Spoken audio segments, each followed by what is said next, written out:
call Shadow and Sliced Bread the way it's the next best thing. Hey everybody, what's up? Welcome back to the Games Kitchen. Today and only today, we are here with some breaking news. And yes, we are getting a Shadow animated short. I am not lying to you. This has just broken hot off the press, bro. The year of Shadow continues to thrive, live, and everything. So let's get right into this because there's a lot more info than you realize here. So let's get right into this. Join special guests including Takahashi Iizuka, Kirk Thorin, and Stephanie Shesh here at our Anime Expo panel, all about Shadow and our upcoming animation, Sonic X Shadow Generations Dark Beginnings. Send in your questions here by May 31st for a chance to be answered in the panel. So yeah, this is the official announcement. I've seen here. Let me see. The alt text says the same thing. So there's nothing shedding there. But yeah, there we go. We have an animated short coming. There's actually a lot I want to talk about here, more than you'd realize. So first of all, right, the fact that they're doing a panel for this inspires confidence. That's always the number one thing to me of like, damn, they have not done a panel for a Sonic animation in such a long time. I mean, they used to do them when they used to do, what was that thing? They used to do the Sonic Mania shorts. I remember like back then at SXSW, they would have panels about their anime shorts, but there hasn't been one in a long time. They didn't even do it for the Knuckles prologue. So for this one to be getting an animated short tells you there's confidence in this and tells you it's going to be a big deal. Now, what I want to do, I want to go into a little bit of a analysis mode of this image. So let's go ahead and grab this over here. First of all, beautiful art style. It looks very IDW, right? Is what I think I would describe as. I think you guys can see that, right? It looks very comic booky on his, and I'm trying to see if there's anything that even like the way his quills are. I know I sound like a psychopath right now, but like the way that the quills like tilted over here, the way it's tilted to the sides, it's not like sharp. It's got like angles. You know, I'm crazy, but listen, this is important stuff. Even the hands look really cool. This, to me, this is looking also like a Tyson Hesse piece. I recognize Tyson Hesse art style. I would be shocked if it wasn't him, but I recognize this art style. And another big deal, by the way, because people had theories about this, and I think people have been, you know, less and less about it, but Kirk Thorin. So we do now know for sure that Kirk Thorin is returning as Shadow. I know there's a lot of people thinking that maybe they wanted a different voice actor, maybe they wanted to saw him, but I think after that Lego short, a lot of people gained confidence. I mean, remember when this came out and it was like, what the fuck, you could do this? Like, this right here. I don't know what this was actually our teaser. For laughs and or applause. This was actually our teaser of how Kirk Thorin can sound as Shadow. So hopefully we get a bit more of that nice, serious gruff Shadow. But now there's another hint that we have not talked about right here. What's going on here? Stephanie Hesh, who are you and what's going on here? So, tiny big girl voice, made a whole magical girl who loves food, and my dog Sailor Moon. So, this is a voice actress. And I'm thinking, right? I'm thinking exactly what you're thinking.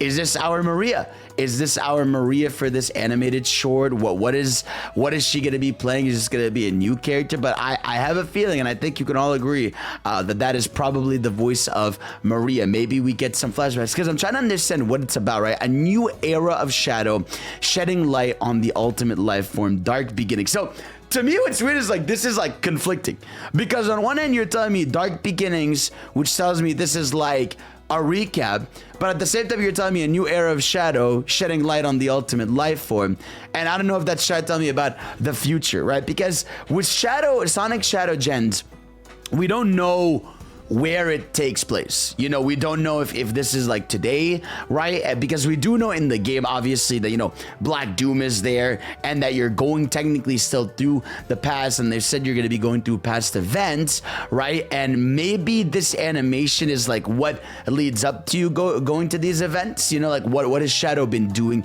in the world, how he's been coping, right? Because when you think about like the Knuckles short, right, the one that happened last year, right, you got a bit of an insight on his life, right? You know, you get a bit of perspective on Knuckles, right? You get a bit of his past. He talks about what he's currently doing in his life at Sky Sanctuary and all that stuff. I feel like something like that for Shadow to me makes a lot of sense, right? That you shed some light on what he's been doing. You give a little bit of a past perspective, and then they, tell me what's leading up to the game, because they've done the same thing now for the last 3 games. I think they did it for Team Sonic Racing, which technically that was within the game. They did it for the Knuckles prologue to show how he got into the situation he did, and they also did this, I believe, I could be wrong, for Sonic Colors. I mean, actually not really. So I think this is the only one in a long time. Mania maybe has some of that understanding of where the characters were pulling up from. But yeah, I think over here, this is going to be, how my man's got over here. Oh yeah, they did it for even, what's it called? Sonic Superstars, right? Where they showed how it led up to Fang being involved and how they found, what's her face? The dragon girl we all love. So there's a lot to this, right? But it is, I love how many words this is.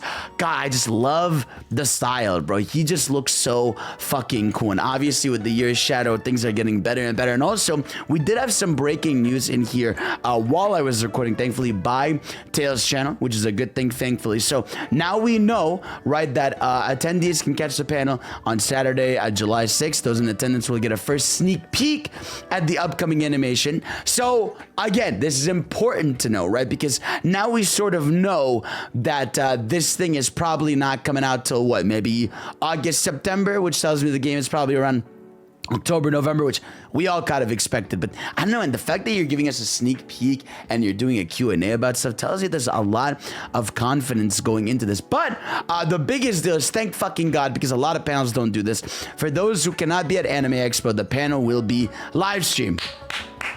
So you can obviously expect a stream where I will be sitting down with you all on live stream. If it was a live stream, my ass would have been there. But I'm trying to think if there's any other info here. So popular voice actor Zeno Robinson. The panel will feature Takashi Iizuka, Kirk Thurn, Stephanie Shesh, as well as Alan Wan, Kevin Molina Ortez, and Christopher Luke as they discuss all things Shadow.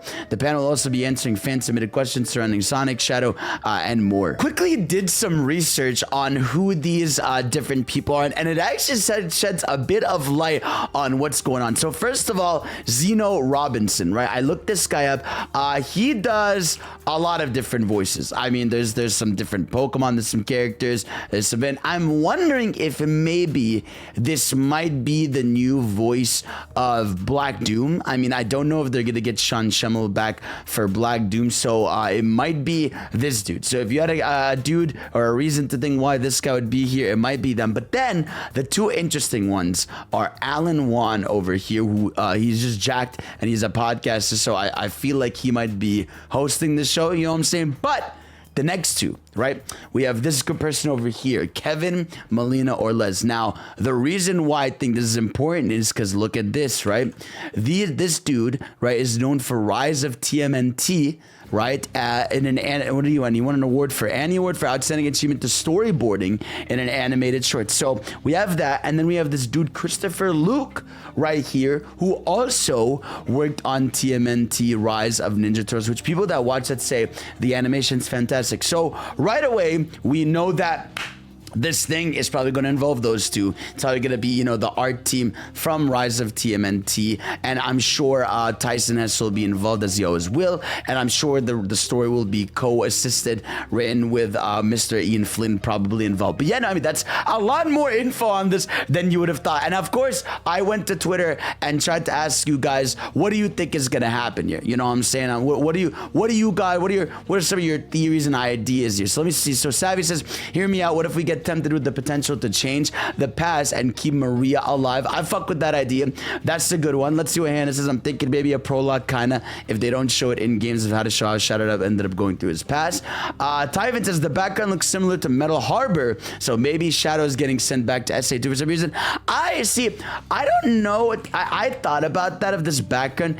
It does kind of look Metal Harbor-y, right? It actually does. You can see sort of the metal ground, the background sky kind of is a little different, but I am seeing that big, rocket climb up. So maybe he wants to go back. He wants to go back up to space.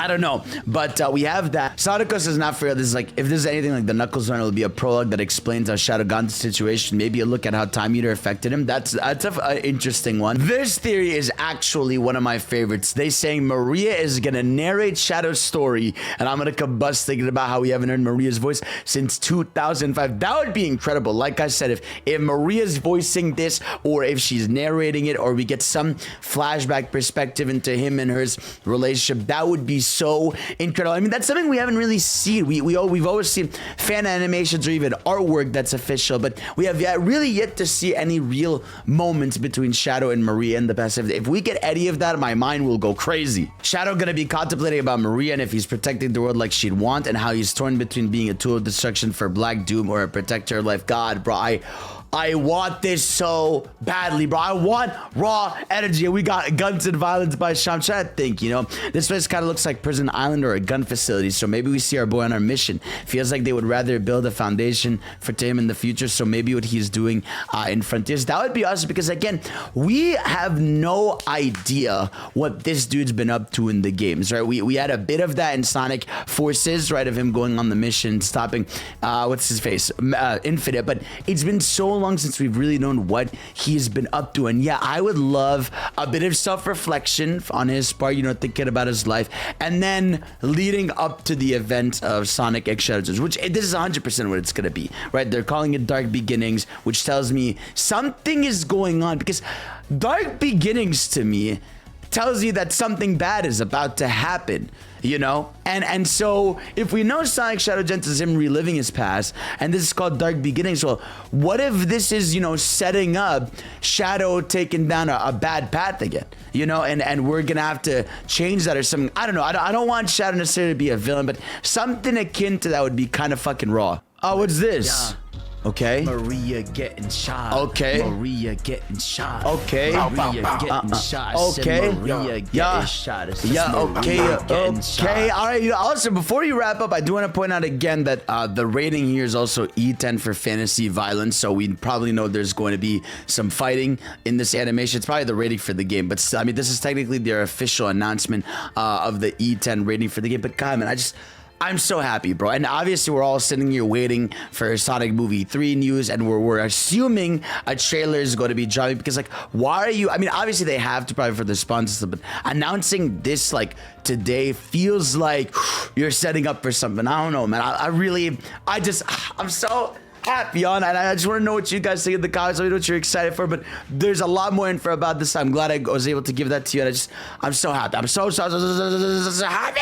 Thank you guys all for watching. There's probably going to be more news as the days come by, and hopefully we get a Shadow trailer soon, please.